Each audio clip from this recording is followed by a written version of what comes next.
An exchange-traded fund, often referred to as an ETF, is a basket of securities that trade on an exchange just like a stock does.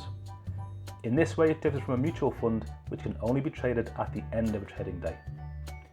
An ETF is a marketable security, which means it has an associated price, and that allows it to be easily bought or sold. ETFs can contain many types of investments, including stocks, commodities, bonds, or a mixture of investment types, and there are various types of ETFs available to investors. Let's explore some popular options on the market today. Stock ETFs comprise a selection of stocks to track a single industry or sector.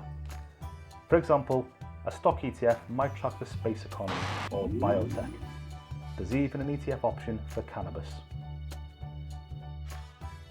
Bond ETFs invest in various fixed income securities like corporate bonds or treasuries.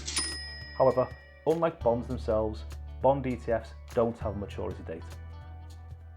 Industry or sector ETFs are funds that focus on a specific industry or sector.